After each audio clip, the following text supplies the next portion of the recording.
बिस्मिल्लाहिर्रहमानिर्रहीम। अस्सलाम वालेकुम मोअज़्ज़िज़ नाज़रीन, द नॉलेज ऑफ इस्लाम में आपको खुश आमदीद। प्यारे दोस्तों, आज हम आपको एक ऐसा वाक़या बताएंगे जो ज़िना से बचने का वाक़या है, जो आपकी ज़िंदगी बदल कर रख देगा। ये वाक़या एक बद किरदार औरत और हयादार शख्स का है। प्यारे दोस्तों, वीडियो शुरू करने से पहले आप तमाम दोस्तों से गुजारिश है कि वीडियो को लास्ट तक ज़रूर देखें। वीडियो अच्छी लगे तो कमेंट बॉक्स में अपनी राय का इजहार ज़रूर कीजिएगा। वीडियो को लाइक, शेयर और चैनल को सब्सक्राइब और बेल आइकन को प्रेस करना मत भूलें, ताकि प्यारे दोस्तों हमारा हर नोटिफिकेशन आपको टाइम पर मिल सके। प्यारे दोस्तों, उमर बिन हबीब रज़ी अल्लाह तआला अन्हु को रोमियों ने कैद कर लिया और उनके आदमियों को कत्ल कर दिया गया। लेकिन उमर बिन हबीब रज़ी अल्लाह तआला अन्हु बहुत ज्यादा खूबसूरत थे, इसलिए रूमी सरदार ने उन्हें अपना गुलाम बना लिया। रूमी सरदार ने उमर बिन हबीब रज़ी अल्लाह तआला अन्हु को कहा कि अगर तू ईसाई मजहब अपना ले तो मैं तुझे अपनी बेटी भी देता हूँ और अपनी पूरी रियासत भी।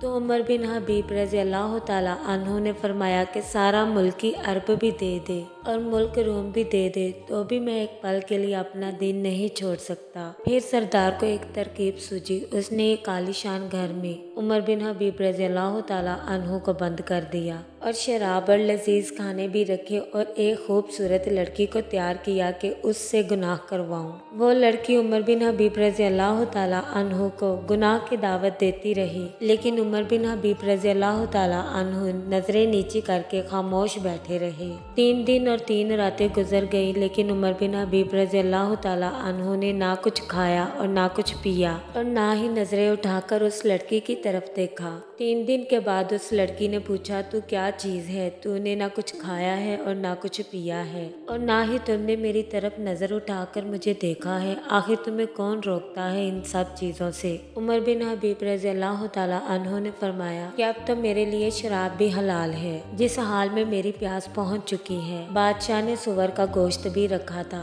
आप रज़ी अल्लाह तआला अन्हु ने फरमाया कि ये गोश्त भी मेरे लिए हलाल है। जिस सतह पर मेरी भूख पहुंच चुकी है, लेकिन मुझे मेरे रब से हया आती है जो मुझे देख रहा है, और ये काम मैं नहीं कर सकता। आपने फरमाया, ए लड़की, तो 3 दिन के बजाय 30 दिन भी यहाँ बैठी रहे तब भी मैं ये काम नहीं कर सकता। मेरी जवानी अमानत है, उस पर मैं दाग नहीं लगा सकता। उस औरत ने ये सुनकर अपने सरदार से कहा कि इस आदमी ने ना तो 3 दिन से कुछ खाया और ना पिया और ना ही मेरी तरफ नजर उठाकर देखा, मैं कैसे उस पर हाथ डालती। फिर रात को उस औरत ने आकर उमर बिन हबीब रज़ी अल्लाह तआला अन्हु को उस जगह से निकालने में मदद की और उन्हें अराक का एक महफूज रास्ता बताया। प्यारे दोस्तों, हर मुसलमान मर्द ये जानता है कि उसके पर्दे का हुक्म दिया गया है, लेकिन करता नहीं। कहता है कि हम ही क्यों नजरें नीची रखें। अगर मर्दों को हुक्म दिया गया है तो औरतों को भी खुद को ढकने का हुक्म दिया गया है। प्यारे दोस्तों, अपनी बेटियों को इन बातों पर अमल करना सिखाएं। नंबर 1, सीढ़ी पर उस वक्त मत चढ़ो जब आपके पीछे कोई मर्द भी सीढ़ी चढ़ रहा हो,